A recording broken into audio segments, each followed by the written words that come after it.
Hi, my name is Eduardo Hernandez. My ID number is A0170936, and today I'm going to present my electroneumatic exercise. For the first instance, I'm going to show the exercise number one, which is related to the reciprocal blocking system.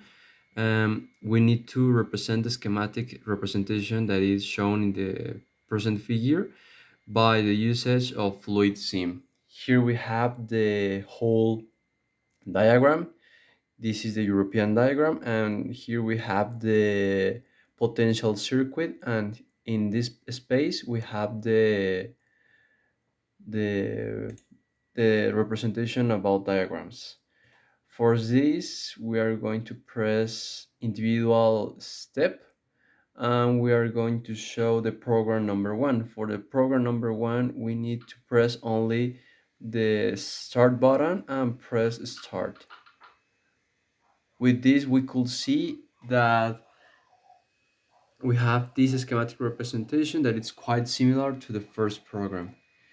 For the second program, which is here at the right hand of the photo, we could see that for this we need to stop the simulation, put in a step by step, press the start button, and press the selector. With the selector, we are going to select the second program. So once we have selected the second program, we place start.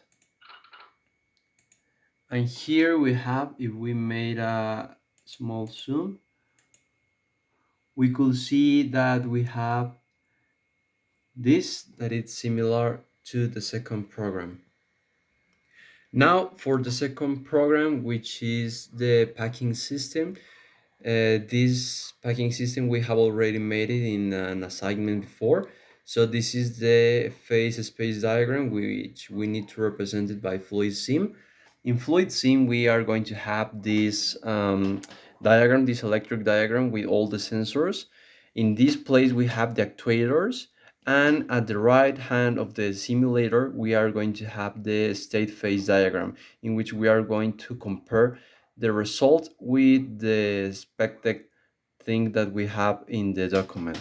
So we press the step individual phase. We wait a minute. Now we play start button, and sorry, and as we could see, we have the representation about the state space diagram, in which the cylinder A is going to get extended. Once it reaches the highest position, it's going to press the extension of the cylinder B, and when this goes down, press the sensor number 2, and it's going to make the contraction of the cylinder number B. So this is quite similar to the one we have in the document. Finally, for the last exercise, which is the exercise number 3 about a biscuit machine, we're going to have this sequence, and we need to represent it by fluid sim. This sequence says that when the cylinder A is extended, then it's going to contract, and once it contracts, the cylinder B is going to get extended. With the operation of B, it's going to get extended C. Immediately C is going to get contracted, and by the way, finally cylinder number B is going to get contracted. We have the schematic representation right here, and in the monitor we have the whole electric diagram with sensors. We have the three cylinders, cylinder A, B, and C, and we have the space diagram, which is in the right hand of the simulator. So for this, it's worth mentioning that this is the cascade method. So we are going to press the stop button, play start. We wait a minute. So now we could press the start button of the system, and here we have it.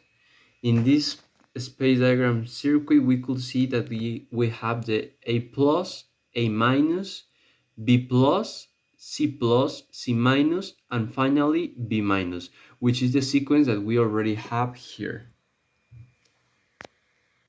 For the last step of the video, I'm going to show you the biscuit machine by the step-by-step method, which is quite similar to the cascade method, with a small difference is that in the step method, we are going to separate the control circuit by the solenoid circuit activation. This due to the fact that we are going to have like different controls through the industry, and we are going to have like a smaller control about each step of the system.